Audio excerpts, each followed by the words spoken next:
하나님 말씀은 마태복음 14장 22절에서 33절입니다.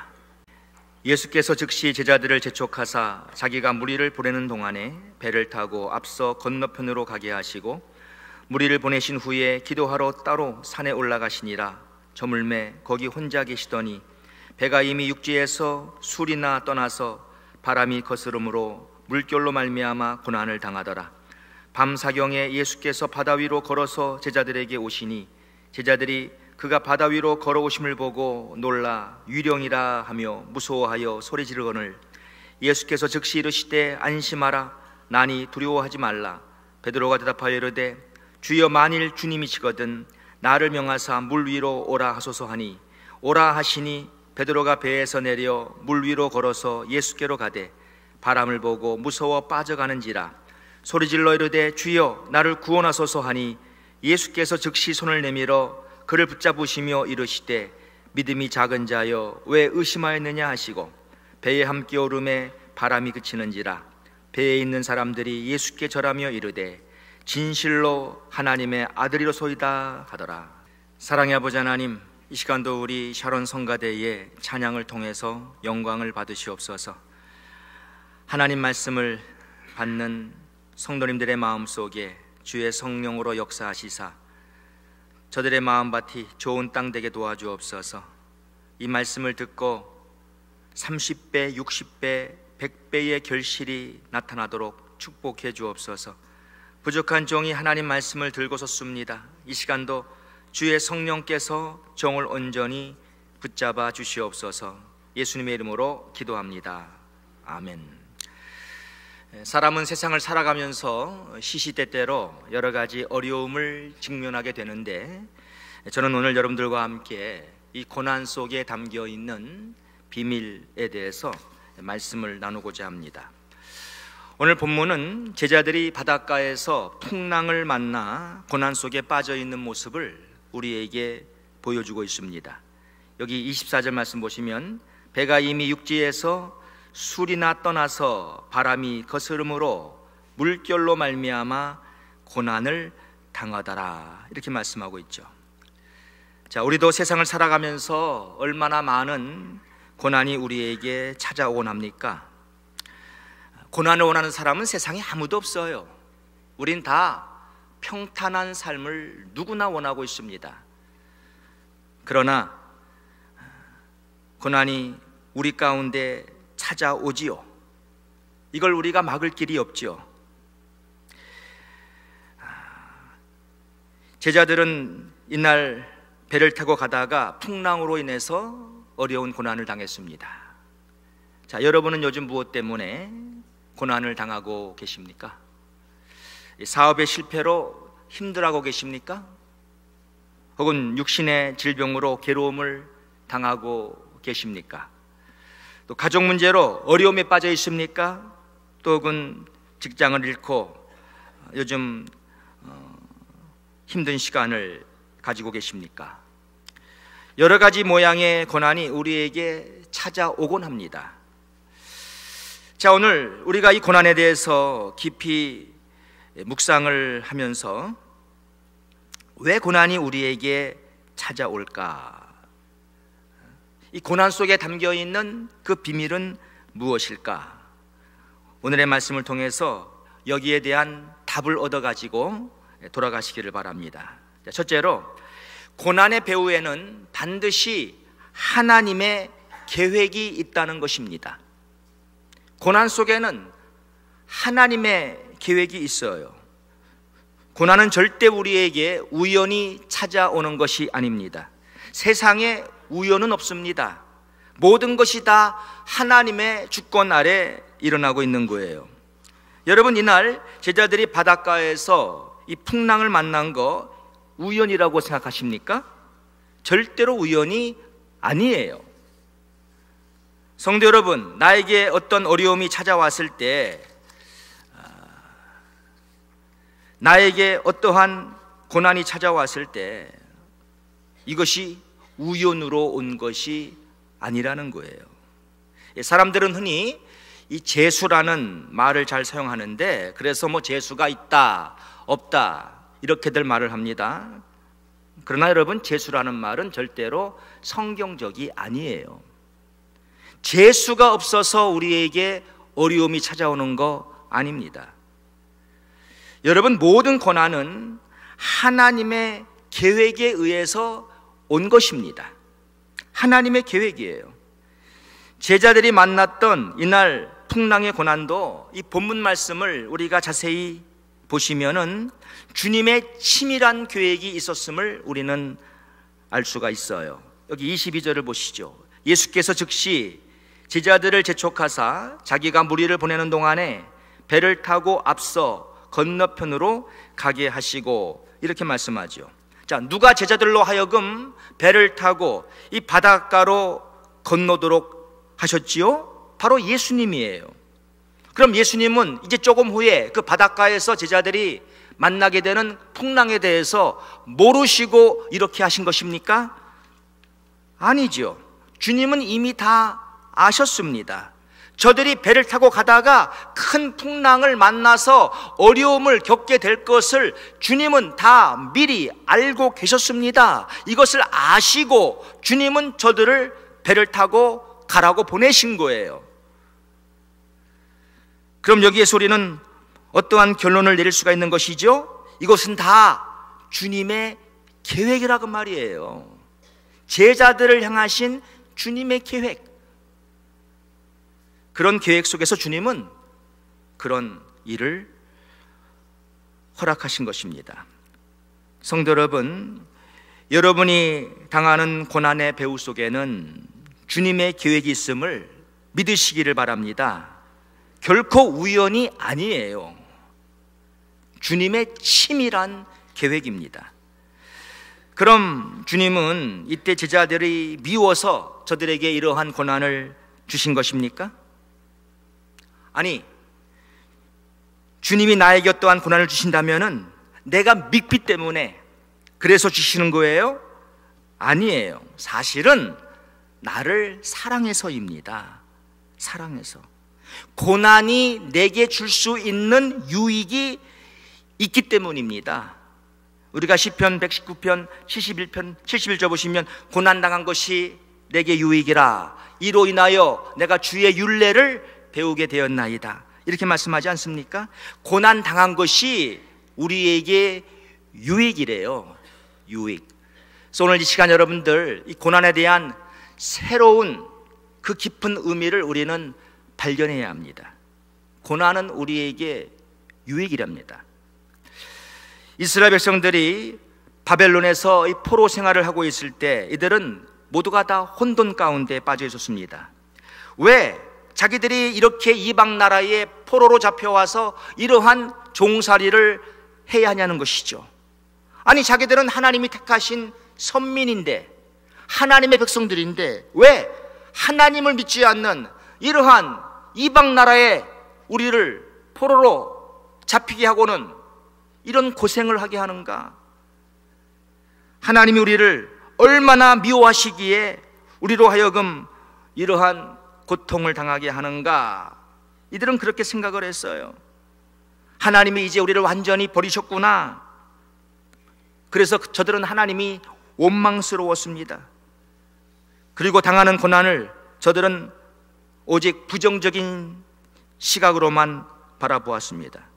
이러한 그들에게 하나님께서는 예레미야를 통해서 말씀하신 거예요. 그게 바로 예레미야 29장 11절입니다. 너희를 향한 나의 생각은 내가 안 하니 재앙이 아니라 곧 평안이요 너희 장래에 소망을 주려 하기 위한 생각이라. 자, 여기 하나님의 생각을 말씀했는데 이 생각은 사실상 계획이라고 우리가 번역을 해야 맞습니다. 계획. 저들을 향한 하나님의 계획이 있다는 거예요. 계획. 그래서 우리가 영어 NIV 성경을 보면은 이렇게 나와 있어요. For I know the plans I have for you. The plans to prosper you. Plans to give you hope and future. 여기 플랜이라고 나오지 않습니까? 플랜. 계획이라는 거예요. 계획. 다시 말해서 이스라엘 백성들을 향하신 하나님의 놀라운 계획이 있다고 말씀하는 것이죠. 이 계획이 있기에 지금 이들로 하여금 70년의 그 바벨론 포로 생활을 하도록 하나님이 하신 것이다, 그 말입니다. 근데 포로 생활 자체는 힘든 고통이에요. 고난이에요. 그러나 하나님은 저들에게 계획이 있어서 이러한 고난을 주셨다는 것이죠. 그러므로 여러분과 저도 삶을 살아가다가 우리에게 어려운 고난이 찾아왔을 때, 물론 고난 자체는 힘든 거지만 이 속에 하나님의 계획이 있음을 우리는 발견해야 한다는 것입니다. 요즘 고난 중에 괴로우십니까? 여러분을 향하신 하나님의 그 놀라운 계획을 찾으시기 바랍니다. 우리가 야고보서 1장 2절이야 말씀 보시면, 내 형제들아 너희가 여러 가지 시험을 만나거든 온전히 기쁘게 여기라. 이는 너희 믿음의 시련이 인내를 만들어내는 줄 너희가 알미라. 인내를 온전히 이루라. 이는 너희로 온전하고 구비하여 조금도 부족함이 없게 하려 함이라. 이렇게 말씀했죠.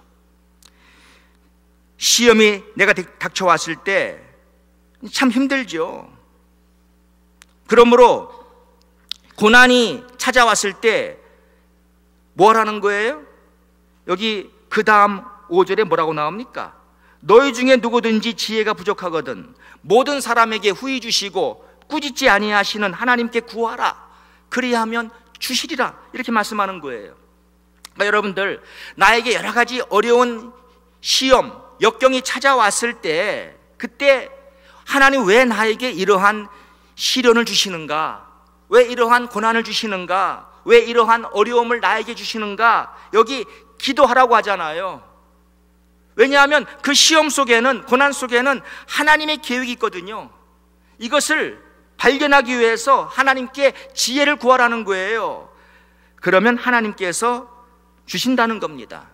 여러분 보세요. 모든 고난 속에는 분명한 하나님의 계획이 있습니다. 우연이 아니에요. 여러분이 미워서도 아니에요. 여러분을 위해서예요. 우리를 사랑해서예요. 우리가 이것을 발견하면은 우리 마음에 큰 위로가 찾아오지요. 비록 힘들지만, 고난 속에서 괴롭고 힘들지만 우리 안에 위로가 찾아오는 거예요. 그리고 남들이 모르는 감사가 우리에게 있게 되는 거예요. 세상 사람들은 도저히 이해가 안 되는 것이죠. 저렇게 어려움을 당하고 무슨 감사한다고 하는가? 그러나 왜 이러한 고난이 우리에게 찾아왔는데요? 왜 나에게 찾아왔는데요? 나를 사랑해서, 나에게 은혜를 주시기 위해서, 나를 하나님이 쓰시기 위해서 이러한 고난이 찾아왔음을 성경은 말씀하고 있는 거예요. 자, 왜 고난이 우리에게 찾아올까요? 둘째, 고난은 나로 하여금 하나님을 찾도록 해 주기 때문입니다. 평소에 하나님을 제대로 찾지 않는 사람도 어려운 일을 당하게 되면은 하나님을 찾는 경우가 흔하지요. 우리가 평상시에 늘 주님을 찾고 산다면 얼마나 좋겠습니까? 그러나 현실은 그렇지가 않잖아요. 내가 세상 속에 푹 빠져 있다 보면은 어느덧 주님은 내게로부터 멀찌감치 계시거든요. 내가 주님을 멀리한 것이죠. 그런데 사람이 언제 주님을 찾습니까? 어려움이 닥쳐오면 찾아요. 고난을 당하면 찾습니다.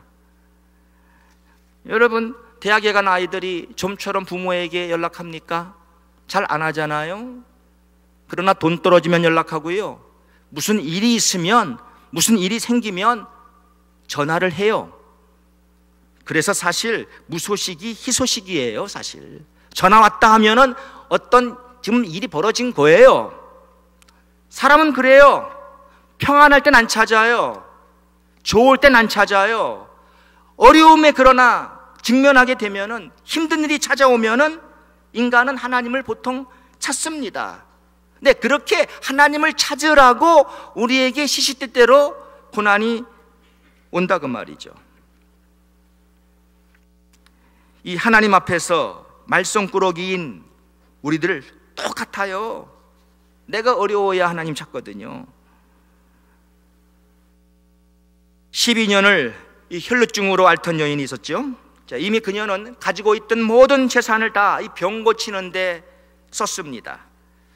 자기 병을 고쳐보려고 당시 유능한 의사들은 다 찾아갔습니다. 그런데 그녀의 병은 낫지 않았어요. 더 병은 중해졌다고 했습니다. 자, 이때야 비로소 이 여인은 예수를 찾았습니다. 자, 무엇이 그녀로 하여금 주님을 찾게 만들었죠? 그녀가 당했던 고난이에요. 12년의 혈루증. 이것이 결국 주님을 찾게 만든 거예요. 예수님께서 어느 촌에 들어가셨을 때에 문둥병자 10명이 간절히 소리를 지르면서 주님을 찾았습니다. 예수 선생님이여, 우리를 불쌍히 여겨 주시옵소서. 평소에 이들이 예수님이 좋아서 예수를 찾은 거 아니에요. 문둥병이란 이 괴로움이 이들로 하여금 예수를 찾게 만든 것이죠. 백부장이 자기의 하인이 죽게 되었을 때, 병들어 죽게 되었을 때 예수를 찾았고, 야이로도 자기의 딸이 죽게 되었을 때 예수를 찾았고, 바디메오는 앞을 못 보는 이 고난 속에서 예수를 찾았고, 어느 중풍병자는 자기의 중풍으로 인해서 예수를 찾았고, 수로보니게 족속의 어느 여인은 딸의 귀신 들림을 인하여 예수를 찾았습니다. 대부분의 사람들은 고난 가운데 있을 때 주님을 찾아요. 왜 하나님이 나에게 고난을 주셨어요? 나로 하여금 주님을 찾도록 하시는 거예요. 그러므로 고난이 내게 찾아왔다면 우리는 주님을 꼭 찾아야 합니다. 그것이 나에게 고난을 주신 이유예요. 주님 찾으라고, 하나님 찾으라고. 왜? 평소에 잘 안 찾으니까 너 하나님을 찾으라는 거예요. 이스라엘 백성이 바벨론에서 70년 포로 생활을 하는 중에 저들은 이러한 고난 속에서 비로소 하나님을 찾았습니다. 예레미야 29장 12절과 13절 말씀 보시면은 너희는 내게 부르짖으며 와서 내게 기도하면 내가 너희를 들을 것이요 너희가 전심으로 나를 찾고 찾으면 나를 만나리라, 이렇게 말씀합니다. 바로 조금 전에 그 예레미야 29장 11절에 너희를 향한 나의 생각은 내가 안하니 재앙이 아니라고 평안이요 너희 장래에 소망을 주려 하기 위한 생각이라고 말씀하지 않았습니까? 자, 이들이 고난 중에 있었지만 이 백성들을 향하신 하나님의 놀라운 계획이 있다고 말씀하셨습니다. 그럼 하나님은 그 당신의 계획을 어떻게 이루어 나가시느냐? 이 백성들로 하여금 하나님께 기도하고 그 하나님을 간절히 찾게 만듦으로써 하나님의 계획을 이루어 나가시는 거예요. 그렇다면 무엇이 이 백성들로 하여금 하나님께 기도하고 하나님을 찾도록 만들었지요? 저들이 당했던 그 포로 생활, 저들의 고난이었습니다. 고난. 결국 이 고난 때문에 하나님을 찾게 만들었고 하나님께 기도하게 만들었고, 저들이 하나님께 그렇게 기도함으로써 하나님은 저들을 향하신 하나님의 계획을 이루어 나가셨다, 그 말이에요.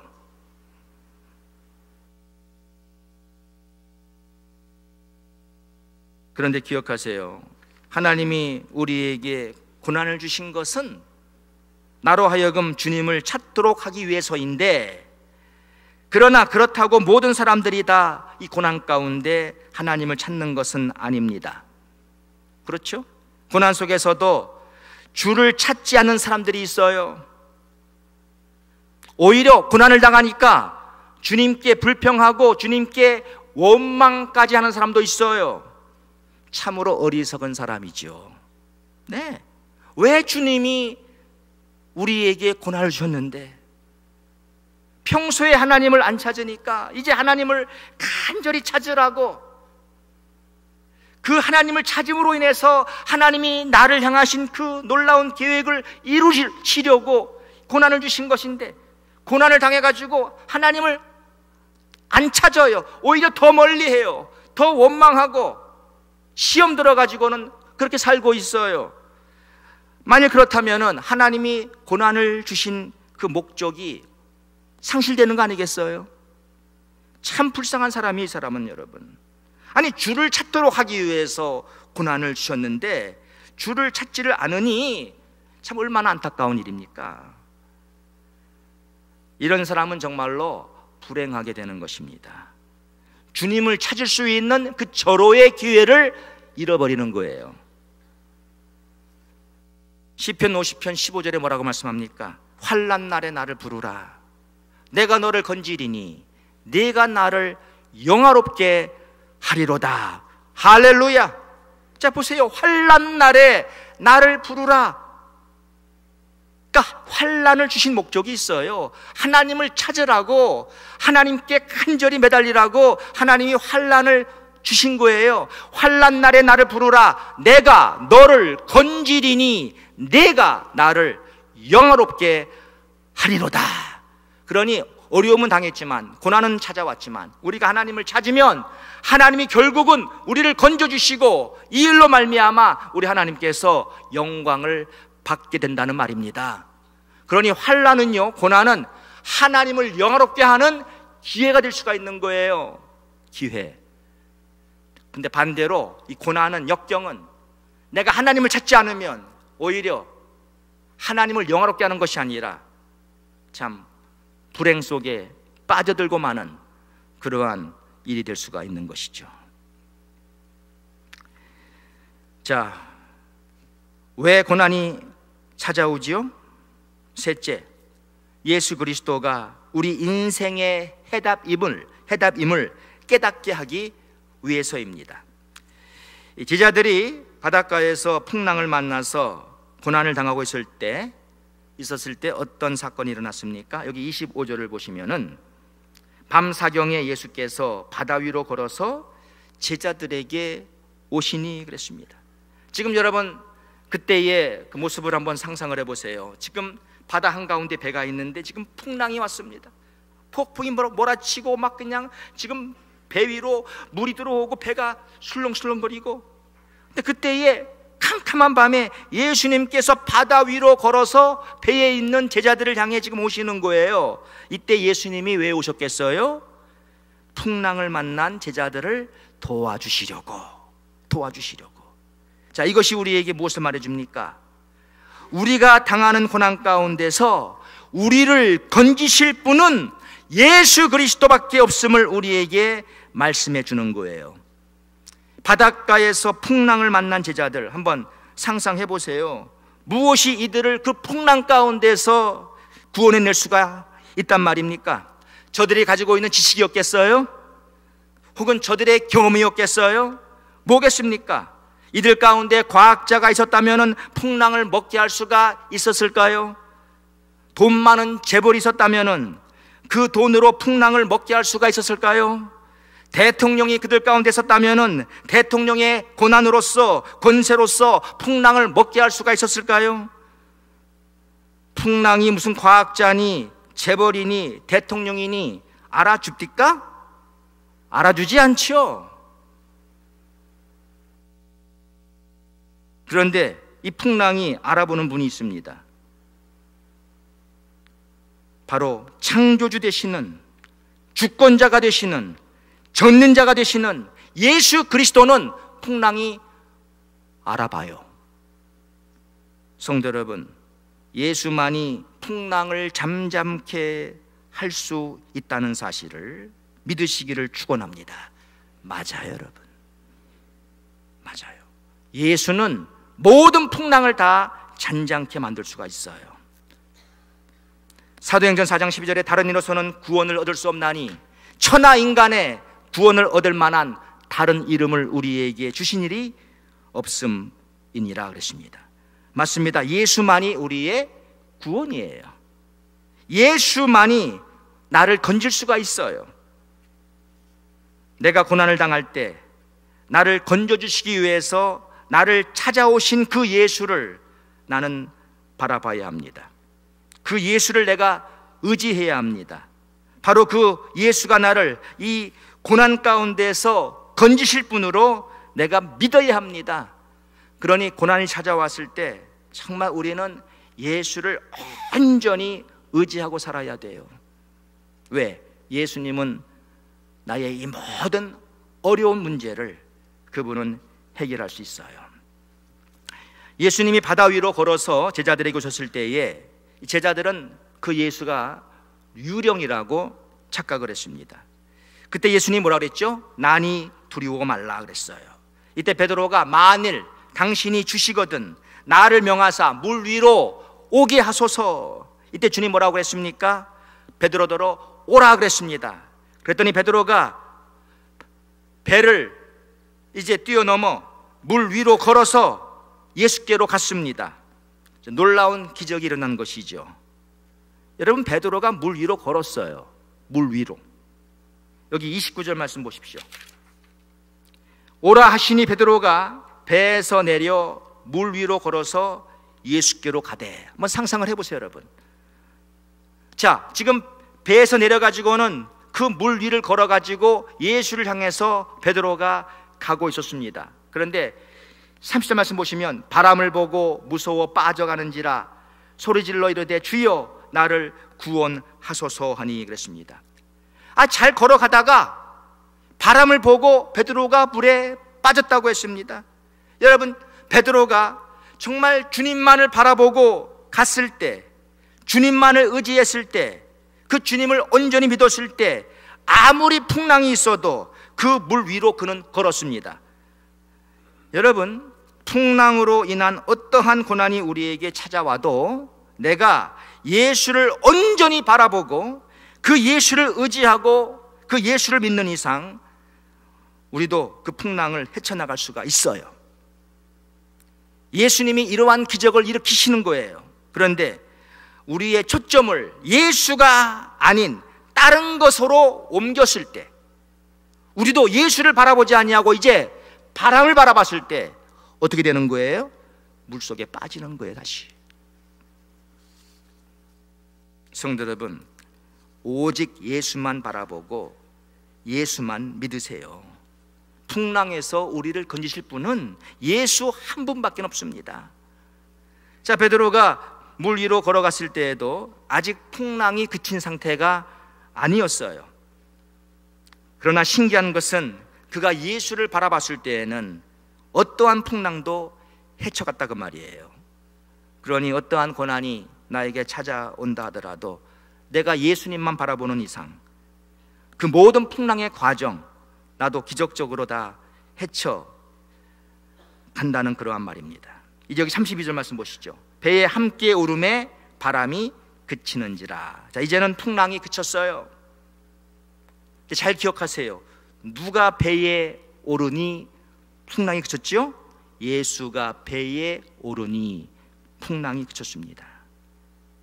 여러분, 우리 인생의 답이 누구입니까? 예수예요, 예수. 그런데 이 사실을 많은 경우에 우리가 깨닫지를 못하는 것입니다. 예수가 배에 오르니까 그 풍랑이 잔잔해졌어요. 예수가 답이에요, 여러분. 그런데 여기 중요한 말이 있습니다. 여기 배에 함께 오르니 이렇게 말씀했습니다. 누구와 함께 예수님 배에 올랐죠? 베드로와 함께. 그러니까 예수가 나와 함께. 자, 여러분, 이제는 우리가 예수와 함께하는 생활을 해야 한다는 거예요. 여러분, 항상 주님과 함께 하십시오. 주님과 함께 있으면 어떠한 풍랑도 다 지나갑니다. 주님과 함께 하세요. 이제는 주님과 함께 해야 하는데, 사실 주님과 함께 하는 삶을 살라고 고난이 나에게 찾아온 거예요. 어떤 면에서는 그렇습니다. 주님과 더불어 살라고, 늘 이제 주님과 함께 살라고, 너는 주님 없이는 못 산다고, 너는 주님이 필요하다고, 이걸 깨닫게 하기 위해서 고난이 찾아온 거예요. 여기 33절 말씀 보십시오. 배에 있는 사람들이 예수께 절하며 이르되 진실로 하나님의 아들이로소이다 하더라. 자, 이렇게 온전히 예수를 인정하는 날이 내게도 오게 된다는 것이죠. 사랑하는 성도 여러분, 이 고난의 비밀을 깨닫게 되기 바랍니다. 고난 속에는 반드시 하나님의 계획이 있습니다. 절대 우연이 아닙니다. 나를 향하신 놀라운 하나님의 계획이에요. 고난은 내가 예수를 찾을 수 있는 절호의 기회입니다. 이때 꼭 나는 주님을 찾아야 합니다. 이 기회를 놓치면 안 됩니다. 주님을 찾으라고 고난이 있는 거예요. 그리고 고난은 결국 내 인생의 답이 예수인 것을 깨닫게 해 주십니다. 자, 이제 이 답을 발견하고 주님과 늘 함께하는 삶을 살라는 것이죠. 그런데 우리가 이 고난의 비밀을 모르면 우리는 늘 절망 가운데 살 수밖에 없어요. 모든 평안이 다 사라지고 우리는 불행하게 살 수밖에 없습니다. 고난이 주고 있는 모든 유익을 하나도 나는 얻지 못하고 그렇게 사는 것이죠.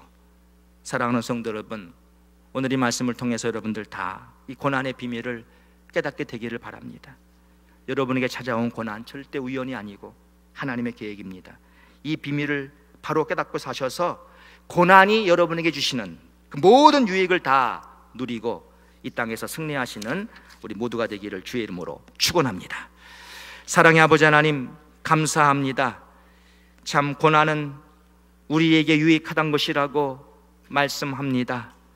아버지 하나님, 고난 속에 담겨있는 이 비밀을 우리가 깨닫고 살아서 고난 가운데에 정말 인생의 답은 오직 예수임을 깨닫고 예수와 함께 더불어 사는 우리의 복된 인생 될 수 있도록 우리를 축복해 주옵소서. 예수님의 이름으로 기도합니다.